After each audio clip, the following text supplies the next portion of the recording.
Bismillahirrahmanirrahim. Assalamualaikum warahmatullahi wabarakatuh. Alhamdulillah, salatan wassalamu ala Rasulillah wa ala alihi wa sahbihi wa la ba'd. Subhanaka la ilma lana illa ma 'allamtana innaka talimul hakim. Allahumma 'allimna ma yanfa'una wanfa'na ma 'allamtana. Allahumma ati nufusana taqwaha wa zakkiha anta khairu man zakkaha anta waliyuha. Rabbi shrah li sadri wa yassir li amri wahlul 'uqdatam min lisani yafqahu qawli. Rabbana zidna ilma warzuqna fahma. Allahumma la sahla illa ma ja'altahu sahla wa anta taj'alul huzna idza syi'ta sahla. Bapak Ibu sekalian yang dimuliakan Allah, kita baru saja menyelesaikan salat fardhu zuhur. Mudah-mudahan Allah terima semua amal ibadah kita.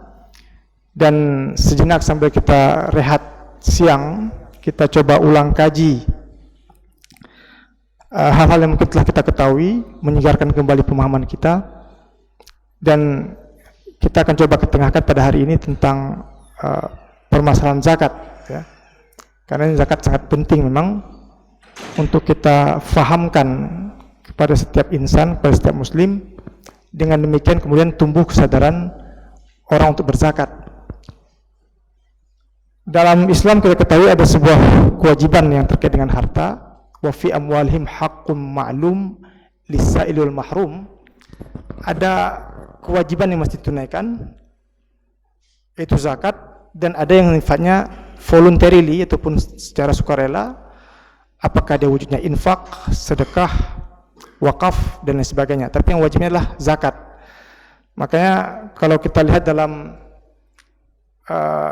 pemaknaan yang diberikan oleh para ulama tentang apa itu zakat, zakat lebih kurang diartikan sebagai bagian tertentu dari jenis harta tertentu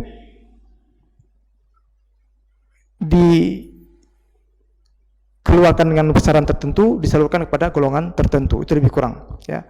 Definisi yang lebih mencakup jami' mani lah kalau dalam bahasa keilmuannya, itu lebih kurang. Artinya bagaimana kita memberikan unsur utuh dalam sebuah definisi zakat adalah bagian tertentu dari jenis harta tertentu. Artinya tidak semua jenis harta itu terkena zakat kemudian.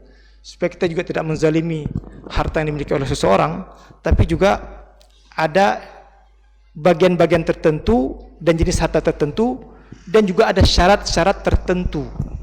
Jadi enggak semuanya kena, tapi ada syarat-syarat yang harus terpenuhi, kualifikasi yang harus terpenuhi, baru kemudian harta itu mesti dikeluarkan zakat. Dan kemana zakatnya dikeluarkan? Kepada golongan tertentu ataupun mustahiquz zakah, ataupun dikenal dengan asnaf yang 8. Makanya asnaf yang 8 ini sudah tertentu pula yang mendapatkan daripada harta zakat itu. Jadi dari definisi tadi sebenarnya sudah tergambarkan tentang syarat harta wajib zakat harus terpenuhi, baru dia terkena zakat. Dan yang kita keluarkan daripada zakat juga tidak besar, saya sekitar rubu', ya, 2,5% daripada seluruh harta yang kita miliki ini.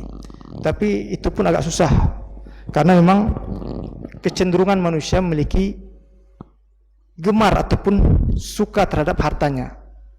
Wa innahu lihubbil khairi lasyadid. Makanya salah satu cara mengikis keegoan dalam diri kita adalah dengan cara kita mengeluarkan kewajiban dalam agama yang namanya zakat.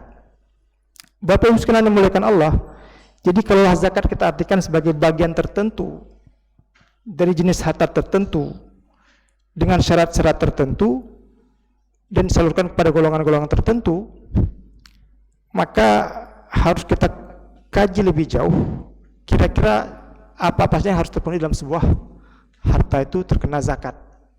Apa syarat-syaratnya? Ya, jadi kunci daripada zakat adalah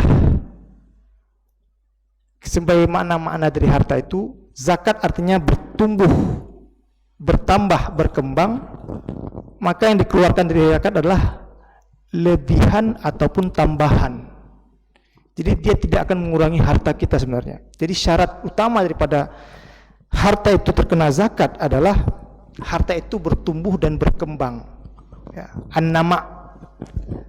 Makanya kalau ada seseorang itu punya modal traktor, ya, traktornya itu tidak akan terkena zakat, tapi hasil daripada usaha dia menyewakan traktor, hasil dia untuk menggiling padi dan lain sebagainya, itu yang akan ketika keuntungan itu mencapai besar dan sudah sampai nisab, maka itu baru akan terkena zakat. Jadi sekali lagi harta itu mesti bertumbuh dan berkembang. An-nama itu penting sekali, ya. Karena yang kita keluarkan adalah dari harta yang bertumbuh dan berkembang ini. Maka dalam surat Al-Baqarah Allah katakan, ya ayyuhalladzina amanu anfiqu min thayyibati ma kasabtum wa mimma akhrajna lakum minal ard. Jadi hai orang beriman, keluarkanlah zakat dari usaha terbaikmu. Ya, yang kita keluarkan itu dari bagian dari harta kita terbaik, usaha terbaik kita. Wa mimma akhrajna lakum minal ard, dan apa-apa yang kami keluarkan dari dalam isi perut bumi. Nah, jadi syarat utama yang pertama adalah dia bertumbuh dan berkembang, an-nama. Maka dengan demikian kalau kita memiliki hutang, artinya uang kita pada orang lain, katakanlah dalam jumlah besar 1 miliar misalkan. Nah, uang kita 1 miliar itu juga tidak akan terkena zakat karena dia tertahan pada orang lain, ya, tidak bertambah, tidak berkembang. Tapi kalau sesuatu itu kita usahakan dan itu menghasilkan, rumah kita sewakan, apalagi misalkan gedung kita sewakan dan lain sebagainya, dan itu mendatangkan keuntungan, maka ini akan terkena zakat karena dia jenis harta yang bertumbuh dan berkembang.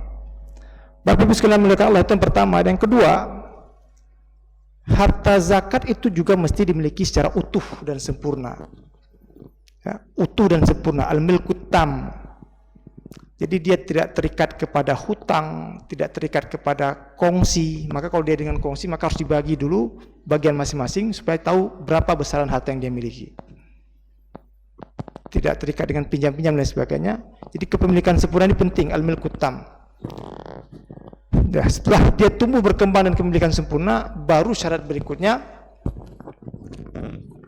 tidak setiap bertambah itu kena juga, tapi bertambah bagaimana? Jika tambahnya itu sudah mencapai nisab. Ya, jadi bagaimana agama ini mengajarkan kepada kita begitu santun, ya, begitu teratur dalam mengatur syarat harta wajib zakat ini. Ada kait-kaitnya, ada batasan-batasannya. Tidak setiap bertumbuh dan berkembang itu, tapi kalau dia bertumbuh dan berkembang mencapai nisab, baru dia terkena zakat. Ya, jadi yang paling mudah kita pulangkan nisab itu kepada nisab emas, ya. Ishruna mithqal, 20 mithqal ataupun lebih kurang. Saya kira Baitul Mal Aceh juga ikut aturan ini, 85 gram emas, ya. Itu sudah terkena zakat. Walaupun nanti ada jenis harta lain seperti hewan ternak memiliki nisabnya sendiri, ataupun pertanian, biji-bijian itu memiliki nisabnya sendiri, ya, sekitar 5 wasak ataupun sekitar 630 kg lebih kurang kalau itu gabah. Artinya misalkan padi kita hasilkan 630 kg, kalau sekitar sudah bersih sekitar 490-an gitu, ya. Daripada beras itu baru wajib diwajibkan zakat. Jadi dia sudah sampai nisab seperti ini, maka baru kita keluarkan zakatnya. Masih ada kait berikutnya lagi. Sesudah tumbuh dan berkembang, an-nama, kepemilikan sempurna, sampai nisab, dia sampai 1 tahun kepemilikan itu, ya, haulanul haul itu, ya, walaupun ada sebagian ulama juga cenderung tidak setuju dengan kata-kata haul ini. Makanya kan nanti kita sendiri terjadi perdebatan tentang misalkan zakat profesi, kemana kita pulangkan ini. Dan bukan rahasia lagi, ada sebagian menolak misalkan tentang zakat profesi ini, kepada kita hitung bagaimana ini, apakah per bulan kah, setahun. Sebenarnya sama saja. Karena sekali lagi yang kita keluarkan daripada zakat itulah lebihan dari harta yang kita miliki, dan lebihan itulah bertambah, bertumbuh. Mau kita hitung per bulan, mau kita hitung per tahun tetap sama, ya. Jadi misalkan itu tentang zakat profesi yang ini. Jadi saya sampai haul, cuma kalau hitung per bulan lebih mudah pemotongannya, artinya langsung terdebet begitu. Tapi kalau per tahun terkadang mungkin jadi bisa kita lupa. Maka ya boleh dipakai mekanisme per bulan atau per tahun. Yang jelas setiap harta yang tumbuh dan berkembang berupa gaji itu juga terkena kewajiban zakat. Ya. Bapak Ibu sekalian dimuliakan Allah, ada satu hal lagi yang saya kira penting untuk disebutkan di sini. Lebihan daripada kebutuhan pokok. Ini yang ya, lebihan daripada kebutuhan pokok itu juga syarat pada harta wajib zakat. Makanya di antara ulama berbeda pandangan, apakah kita potong harta itu dari harta kotor ataukah dari harta keluaran daripada kebutuhan pokok. Kalau secara logika otomatis kalau dari harta kotor otomatis harta zakatnya lebih besar ketimbang daripada harta yang sudah dipotong kebutuhan kita. Tapi dua-duanya yang dipakai seperti Syekh Yusuf Al-Qaradawi sendiri lebih setuju itu lebihan daripada kebutuhan pokok, dan kelebihan daripada kebutuhan pokok ini dipulangkan kepada uruf masing-masing. Ya, artinya standar hidup kita di sini berapa lebih kurang. Ya, maka kurangkan dengan standar kebutuhan hidup itu. Dan ketika saya bicarakan kebutuhan, harap dibedakan antara kebutuhan dengan keperluan. Ya, karena dalam bahasa ekonomi kan ada need dan want. Kalau kebutuhan itu memang betul-betul asasi kita butuh, apakah makan dan lain sebagainya. Tapi kalau keperluan itu sudah berkaitan dengan kita makan apa dan kita makan di mana. Ya, jadi sudah lebih tinggi seleranya dan kebutuhannya juga lebih besar. Jadi yang dipukul rata di sinilah kebutuhan secara standar minimal, maka di luar daripada kebutuhan pokok itulah yang nanti akan terkena kewajiban zakat. Nah, Bapak Ibu sekalian muliakan Allah, inilah di antara syarat-syarat yang dirangkum oleh para ulama tentang harta itu wajib terkena zakat. Ya, makanya kalau kita lihat dari kajian fikih klasik, jenis-jenis harta dahulu lebih terbatas. Ya, misalkan hewan ternak, biji-bijian, gandum, kurma dan lain sebagainya, ataupun padi di kita sekarang, emas, perak, barang tambang ataupun rikas, ya, barang temuan dari dalam bumi. Kemudian apa lagi?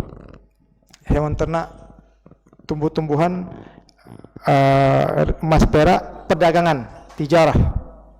Jadi hanya 5 jenis harta itu yang terkena zakat di dalam kajian fikih klasik. Tapi kalau kita lihat ke jenis harta-harta sekarang itu jauh berbeda dan berkembang daripada zaman dahulu. Maka kenapa sekarang muncul pandangan pentingnya pengembangan zakat kontemporer. Ada jenis harta-harta baru yang tidak dikenal di zaman dahulu, ada jenis pekerjaan-pekerjaan baru yang tidak dikenal pada zaman dahulu, yang kalau kita lihat dari segi penghasilan besar dan mencapai nisab dan patut juga dikenakan zakat. Jadi zakat ini sangat-sangat fleksibel, artinya disesuaikan dengan kondisi setempat. Ya, zaman dan waktu juga penting diperhatikan. Kenapa? Seperti dahulu mungkin kita tidak mengenal pekerjaan-pekerjaan yang istilah kalau bahasa sekarang itu white collar job, ya, pekerjaan kerah putih, tidak capek tapi uangnya besar. Apakah sebagai investor, apakah sebagai tidak capek, dia cuma bermain dan dia pintar mendatangkan keuntungan besar. Ya, pialang saham ataupun apa yang bermain sebagainya. Nah, itu pekerjaan-pekerjaan yang tidak membuat capek, tapi karena dia punya keahlian, punya kepintaran dalam bidang itu dan dia bisa mendatangkan uang dalam jumlah besar. Nah, ini tidak dikenal pada jenis harta itu pada zaman dahulu. Tapi karena ini tumbuh dan berkembang, selayaknya pula kita kenakan kepada jenis pekerjaan baru ini kewajiban zakat. Kenapa? Sekali lagi para ulama menyimpulkan itu kepada keumuman ayat Al-Baqarah 267, anfiqu min thayyibati ma kasabtum wa mimma akhrajna lakum minal ard. Keluarkanlah zakat itu dari usaha terbaikmu. Maka Allah hanya menerima zakat itu dari jenis harta terbaik, karena Allah itu tayyib wa la yaqbalu illa tayyiba. Ya, Allah itu maha suci dan maha baik, tidak akan menerima kecuali yang baik saja. Jadi jangan kemudian kita munculkan di pemahaman kita kalau orang mendapatkan harta bercampur syubhat dan sebagainya maka bisa disuci atau dibersihkan dengan mengeluarkan zakat. Tidak, karena Allah hanya terima dari jenis harta yang betul-betul tayyib, baik secara hartanya maupun secara perolehannya, artinya benar-benar dengan cara yang halal. Jadi keluarkanlah zakat dari usaha terbaikmu dan apa-apa yang kamu keluarkan dari perut bumi. Dan yang kita keluarkan pun itu hanya dalam hitungan 1 tahun 2,5% dari seluruh total pendapatan kita, kecil sekali. Dan janji Allah, ma naqasa malun min sadaqah. Tidak akan pernah orang yang mengeluarkan sedekah ataupun zakat itu kan jatuh miskin. Tidak pernah. Ya, makanya kenapa ketika Allah mengharamkan riba, riba secara arti kata itu artinya bertambah juga, bertambah bertumbuh. Zakat kok arti katanya juga bertambah bertumbuh. Cuman bedanya riba bertambah bertumbuh tapi dalam makna yang negatif dan dilarang. Zakat bertambah dan bertumbuh dalam makna yang positif dan itu dianjurkan. Makanya dalam ayat Ar-Rum misalkan Allah bandingkan antara riba dengan zakat. Ketika Allah benturkan pemahaman kita, kamu kira kamu ambil riba itu bertambah, tidak bertambah di sisi Allah. Tapi kamu keluarkan zakat, harta kita berkurang, tapi itulah nanti akan Allah lipat gandakan. Itu janji Allah. Makanya tidak pernah kita mendengar orang itu miskin gara-gara keluarkan zakat, tapi sering kita mendengar orang itu miskin gara-gara makan riba. Ya, dalam surah Ar-Rum Allah katakan wa ma ataitum mir ribal yarbu fi amwalin nas fala yarbu indallah wa ma ataitum min zakah turidu wajh Allah fa ulaika humul mutaifun. Harta yang kamu ambil riba, ya, kalau secara mudah kita pahami riba itu mengambil tambahan atas hutang, walaupun nanti riba ada jenis jual beli juga, ya, mengambil tambahan atas hutang. Kamu kira dengan kamu mengambil riba dari harta orang lain itu bertambah? Itu tidak akan bertambah di sisi Allah. Wa ma ataitum min zakah, sementara harta yang kamu keluarkan zakat, ketika kita keluarkan semua mengurangi harta kita, 2,5% itu kan mengurang. Tapi Allah katakan faulaikal mutaifun, itulah akan nanti Allah akan lipat gandakan. Ya, makanya ini janji Allah benar, ya, wa'dun rabbani, janji Allah benar kepada kita kaum muslim, dan itu juga diterima oleh orang non muslim. Ya, makanya ada istilah the miracle of giving, ya, keajaiban dengan memberi. Ya, semakin banyak orang memberi itu, maka semakin banyak pula dia akan mendapatkan ganti yang lebih besar ataupun lebih baik daripada yang sudah dia keluarkan. Enggak pernah kita dengar jatuh orang miskin itu. Makanya orang-orang muslim kemudian menamakan, mereka tidak katakan itu sebagai zakat atau sedekah, ya. Mereka katakan mungkin charity, mereka katakan itu CSR dan lain sebagainya. Tapi intinya sama. Artinya semakin seorang itu punya kontribusi sosial, memberi sesuatu bagian daripada harta yang dimiliki kepada kebaikan orang banyak, kemanfaatan orang banyak, maka semakin banyak pula yang bisa didapatkan dari bentuk ataupun jalur yang lain. Ya, makanya ibadah, makanya zakat di satu sisi dia bernilai ibadah, iya, tapi di sisi lain dia juga bernilai muamalah. Ibadah kenapa? Karena perintahan dari Allah, ketundukan kita menunaikan zakat berarti itu ta'abbudi, bernilai ibadah, karena ini perintah dari Allah. Ya, sementara ketika kita salurkan zakat itu kepada yang berhak menerimanya, maka dia bernilai muamalah. Semakin menghapus kecemburuan sosial, iri hati antara orang miskin dengan orang kaya dan sebagainya, maka menumbuhkan kesadaran sosial itulah satunya dengan kita mengeluarkan zakat. Dan zakat sekali lagi ini karena perintah dari Allah, nilai ibadah, maka kitalah sendiri harus pintar-pintar mengelolanya, kitalah sendiri harus pintar-pintar mencatatkannya, dan kita sendiri harus pintar-pintar menulis akuntansinya. Kenapa? Karena harta yang kita miliki itu ada harta yang sifatnya harta zahir, ada harta yang sifatnya harta batin.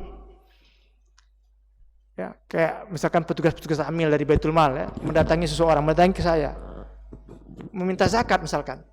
Saya katakan saya nggak punya harta untuk dikeluarkan zakat karena nggak cukup nisab. Amil nggak bisa berbuat apa-apa karena tidak ada bukti. Tapi kalau saya misalkan pelihara kambing 100 ekor, ya itu namanya harta zahir. Dia nampak langsung. Ketika amil datang, dia bisa katakan langsung, ini Anda mesti menzakatnya 2 ekor karena sudah sampai nisab. Itu namanya harta zahir. Tapi misalkan rekening bank saya, uang tabungan saya, emas yang saya punya, ya, ataupun simpanan-simpanan lain yang tidak ada yang mengetahui kecuali hanya saya sendiri. Dan kita bisa bersembunyi-sembunyi dengan amil yang mengutip zakat itu, tapi tidak bisa bersembunyi dengan Allah. Maka Allah langsung ancam ayat tentang zakat, ya. Kalau kita mau buka banyak pesan-pesan Al-Quran tentang zakat itu dalam surah At-Taubah, apa Allah katakan? Kalau kamu sembunyikan harta yang kamu wajib keluarkan zakat, ya, nanti di hari kiamat dengan harta itulah, tapi dari api neraka Allah akan gosokkan lambung-lambung kamu, punggung-punggung kamu, ya, tubuh kamu. Lalu Allah katakan fadzuqu ma kuntum taknizun. Rasakanlah azab dari harta yang pernah kamu sembunyikan dahulu, tidak kamu keluarkan zakatnya. Jadi sekali lagi, kewajiban zakat ini nilainya ibadah ya, tapi dia bernilai sosial muamalah. Karena harta yang kena zakat ada yang sifatnya zahir dan ada yang sifatnya batin. Kalau zahir bisa langsung nampak oleh amil, ya seperti hewan ternak tadi. Tapi yang sifatnya batin, simpanan, emas, tabungan dan lain sebagainya, itu hanya kita yang tahu berapa yang kita miliki. Maka kitalah sendiri harus mencatat akuntansi berapa pemasukan yang kita dapatkan, berapa setelah setahun berapa pertambahannya, dan kita bisa hitung, ya, supaya apa nanti, supaya jangan terluput kita daripada mengeluarkan zakat ini. Apalagi terlebih di bulan Ramadan ini waktu yang pas kalau kita mengeluarkan zakat, ya, waktu yang utama. Sekali lagi janji Allah tidak akan pernah orang itu jatuh miskin gara-gara mengeluarkan dia zakat. Satu hal lagi sebagai penutup yang saya katakan, apa ada tanya jawab atau ini Ustaz Bu? Ada, oke. Kita tanya jawab nanti. Okay. Jangan usaha kita kemudian usaha untuk hilah. Ini sering orang berusaha untuk menghilah itu ya, apa? Lari daripada kewajiban zakat. Misalkan dia sudah pelihara kambing, menjelang setahun dia jual kambing itu ataupun dia ini kan sudah kurang daripada jumlah nisabnya. Setelah lewat setahun dia beli lagi kambing yang sudah dia pernah ini kan. Nah seperti ini namanya hilah. Kita tahu kan, artinya kita berusaha untuk menghindar daripada zakat. Seperti orang menghindar daripada pajak ya. Dia sembunyikan dahulu yang harta-harta itu. Setelah lewat setahun baru dia beli lagi kembali harta itu. Itu tetap kena zakat karena dia berusaha untuk hilah daripada kewajiban itu. Ya. Sama seperti orang berdagang ya. Kalau orang berdagang, saya nggak punya uang saldo di bank. Jadi kalau kita lihat dagangannya, setiap minggu itu bertambah. Itu namanya penambahan secara takdiri. Jadi kalau penambahan secara itu, an-nama itu ada nama an-nama al-hakiki, kambing beranak, itu kan pertumbuhan secara hakiki ya, nampak langsung dia, lembu beranak dan sebagainya. Tapi juga ada yang namanya takdiri. Uang laba kita putar lagi karena kita berdagang, kita beli barang-barang lagi untuk menambah. Kalau kita tanyakan nggak ada uang saldo di saya, betul memang nggak ada uang saldo, tapi pertambahan barang itu adalah pertambahan daripada hasil dagangan kita.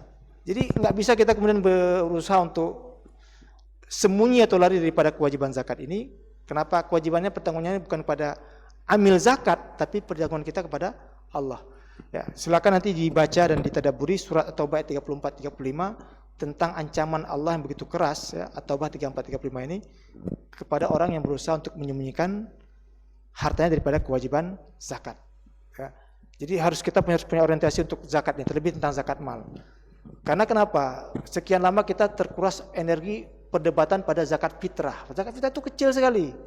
Zakat fitrah itu cuma bulan Ramadan sampai sebelum Syawal itu, dan itu cuma sekitar satu sak kurma atau satu sak gandum ataupun satu sak beras, sekitar lebih kurang 2,8 atau 3 kilogram lah. Kalau kita uangkan berapa itu? Itu yang kita wajib keluarkan setahun sekali. Ya. Dan itu pun berdebat panjang kita tentang apakah boleh dengan uang, apakah boleh dengan ini. Padahal harus kita pikirkan itu ya yang ke-iya ini ke-iya zakat mal ini. Kalau itu ya ikan sure lah itu ya. Ikan tongkol lah kalau ikan zakat fitrah itu. Bukan berarti kita sepelekan zakat fitrah, tidak, tapi maksudnya kalau kita ingin serius membangun ekonomi umat, pemberdayaan ekonomi umat, maka kita juga harus profesional dan serius menangani zakat mal ini. Karena potensi zakat mal itu besar. Cuman kesadaran di masyarakat belum sepenuhnya tumbuh secara baik, maka ini harus kita terus sosialisasikan, kita tumbuhkan kesadaran di tengah masyarakat tentang kewajiban mengeluarkan zakat harta. Ya, mohon maaf kalau saya kurang ini ya, ini Pak. Baru sampai tadi pagi juga sebenarnya dari Lok Sumawe, ya. Puasa juga menguras energi kita untuk ya. Tapi mudah-mudahan tersampaikan pesan-pesan yang ini. Saya serahkan balik kepada Ustaz Busullah. Ya, terima kasih Ustaz Dr. Husni Mubarak atas pemaparannya. Mungkin ada di antara jamaah yang ingin bertanya atau menambahkan, kami persilahkan.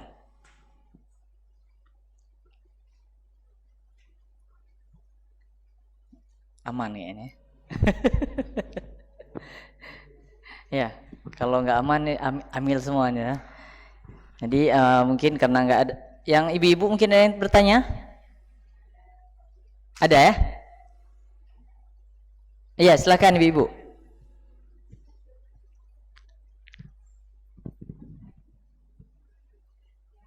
Oh, nggak ada. Kirain tadi ada gitu ya. Ya, kalau nggak ada kita minta closing statement dari Dr. Rusni. Sebagai penutup ya, sebagai penutup mungkin saya mau mengutip firman Allah dalam Al-Quran ya. Surat Ma'arij itu Allah katakan ketika Allah membicarakan manusia, manusia itu punya sifat beragam. Tadi saya sudah mengutip wa innahu lihubbil khairi la syadid. Khairi itu kalau arti secara bahasanya kebaikan ya, tapi para mufassir mengatakan al khairi sini artinya harta. Jadi sifat manusia itu wa innahu lihubbil khairi la syadid. Manusia itu sangat-sangat cinta harta. Itu manusiawi. Ya, sama kayak kita suka kepada lawan jenis, itu manusiawi. Kalau suka pada sama jenis itu yang salah. Ya. Tapi kalau tersuara itu suatu hal yang manusiawi. Cuman cara yang manusiawinya ya salurkan dengan cara yang benar, nikah dan lain sebagainya. Begitu juga manusia, kalau cinta kepada harta itu manusiawi. Bukan karena kita bukan malaikat. Di ayat yang lain, surah Al-Ma'arij ini Allah katakan apa? Bahwa manusia itu diciptakan dalam keadaan halu'a. Innal insana khuliqa halu'a.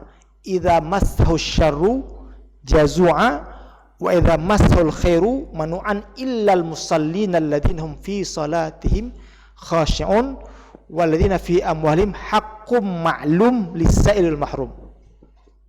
Apa Allah katakan? Manusia itu diciptakan halu'a. Ya, kalau kita lihat dalam terjemahan versi Depak itu, halu'a itu diartikan keluh kesah. Mungkin bahasa kita pas keluh kesah itu, tapi kalau kita mengerti struktur bahasa Arab, kata-kata halu'a itu nggak pas diartikan keluh kesah. Ya. Halu'a itu pertama bentuk amsilah mubalaghah, ya, sangat. Ya. Kalau bahasa Inggrisnya superlatif, very gitu. Halu'a itu bagaimana? Halu'a itu sifat yang Allah jelaskan pada ayat berikutnya, idza massahu syarru jazu'a. Kalau kita ditimpa musibah, ditimpa keburukan, kita itu nggak sabaran. Kalau kita jazu'a ya, nggak sama sekali nggak sabar. Ya, contoh misalkan ini, sekian lama kita hidup nikmat, begitu sakit anak sehari aja, ya Allah kenapa engkau cobakan aku dengan anak sakit begini?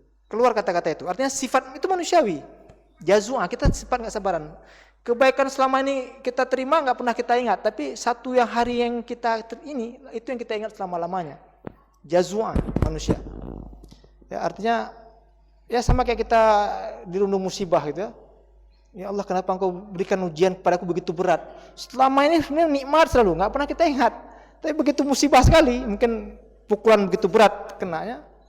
Ini yang kemudian kita ulang-ulang dalam hidup. Ya. Jadi sifat manusia itu halu'a. Kalau dalam versi Depak dikatakan sebagai orang yang suka berkeluh kesah, tapi Allah tafsirkan pada ayat berikutnya, idza massahu syarru jazu'a, kalau ditimpa keburukan atau ke hal yang tidak dia sukai, manusia itu cepat tidak sabaran. Ya, cepat ngomel, cepat ngeluh. Ya, cepat enggak bisa terimalah. Tapi kalau ditimpa kebaikan, wa idza massal khairu manu'a. Ini sifat kita. Ya, ditimpa apa? Dapat untung, dapat ini. Kita lupa terus yang kewajiban-kewajiban itu kita lupa. Kita akan simpan, kita akan apa? Pegang erat-erat harta itu supaya jangan berkurang daripada yang sudah kita dapatkan. Jadi Allah katakan idza massal khairu manu'a, kita akan tahan. Jangan sampai ada kurang dari harta yang kita miliki. Maka Allah katakan kita jangan sampai seperti begitu. Ada dua kunci kata Allah. Bagaimana? Illal musallina alladzina hum fi salatihim daimun. Kecuali orang yang senantiasa salat dan dia menjaga salatnya. Karena menjaga salat itu berkaitan dengan ta'abbud ilallah, menyembah Allah. Tapi kita juga jangan lupakan sisi sosial. Hablum minallahnya bagus. Hablum minannasnya bagaimana? Dan bagaimana? Wa fi amwalihim haqqum ma'lun lis-sa'ilil mahrum. Dan dalam harta mereka juga ada kewajiban yang harus dikeluarkan. Nah, kewajiban yang dikeluarkan itu apa? Zakat. Kalau nggak sampai nisab, bisa kita keluarkan dalam bentuk infak, sedekah, masih banyak jalan.